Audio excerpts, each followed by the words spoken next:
ഉത്തരേന്ത്യൻ ഉൾഗ്രാമങ്ങളിൽ വസിക്കുന്ന ഒരു കൂട്ടം മനുഷ്യജീവിതത്തിന്റെ ദുരിതപൂർണമായ ജീവിതം അനാവരണം ചെയ്യുന്ന കഥയുമായി ഡോക്യുമെന്ററി സിനിമ സൈലന്റ് സോൾസ് പ്രദർശിപ്പിച്ചു. മാധ്യമപ്രവർത്തകൻ ബച്ചു ചെറുവാടിയാണ് ഛായാഗ്രഹണവും സംവിധാനം നിർവഹിച്ചത്. ചേന്ദമംഗല്ലൂർ സീനിയർ സിറ്റിസൺ നേതൃത്വത്തിൽ പുൽപ്പറമ്പ് സായാഹ്നം ഹാളിൽ പ്രദർശനത്തിന് വേദിയൊരുക്കിയത്. ഡോക്യുമെന്ററി സിനിമ കാണാൻ നിരവധി പേരെത്തിയിരുന്നു. 70% ഗ്രാമവാസികൾ ദാരിദ്ര്യരേഖയിൽ കഴിയുന്ന ഹൃദയസ്പർശിയാക്കുന്ന രംഗങ്ങളുടെ ചിത്രീകരണമാണ് ഡോക്യുമെന്ററിയിലൂടെ ബച്ചു ചെറുവാടി സംവിധാനം ചെയ്തിരിക്കുന്നത്.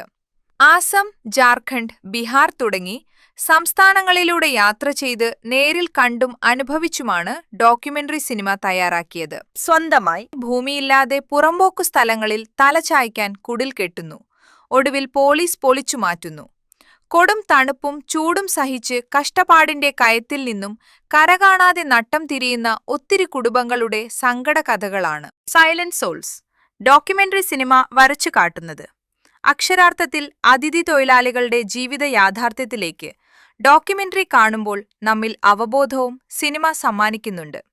സായാഹ്ന ഹാളിൽ നടന്ന ചടങ്ങ് ജനറൽ കൺവീനർ KT നജീബ് ഉദ്ഘാടനം ചെയ്തു. സിസ്റ്റം മൊത്തത്തിൽ മാറണമെങ്കിൽ മാത്രമേ ഈ പാവപ്പെട്ട ജനങ്ങൾ രക്ഷപ്പെടുകയുള്ളൂ. അല്ലാത്തടത്തോളം കാലം ഇതേ രീതിയിൽ നമ്മുടെ രാജ്യം മുന്നോട്ട് പോയിക്കൊണ്ടിരിക്കും. നമ്മൾ കുറേ ഹാഹൂന്നും പറഞ്ഞിട്ട് ഇവിടെ ജീവിച്ചങ്ങ് തീരും.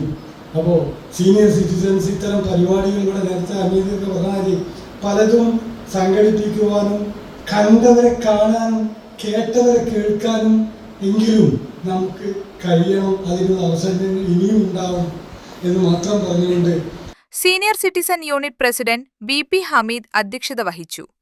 Secretary T Muhammad master, vice president T Abdulla master, Meharunnisa teacher തുടങ്ങിയവർ സംസാരിച്ചു.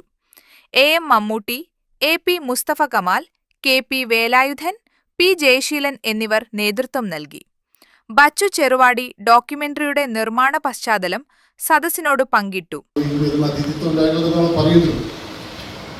അപ്പോൾ എനിക്ക് ഈ ഒരു സന്ദർഭത്തിൽ എല്ലാവരോടും പറയുന്നത്, നമ്മളൊക്കെ അവരെ കാണുമ്പോൾ ചിരിക്കണം, പരിചയപ്പെടണം, അവരുടെ കാര്യങ്ങൾ ചോദിച്ചറിയണം. കാരണം ഞാൻ ആസാമിൽ 2 തവണ പോയിട്ടുണ്ട്.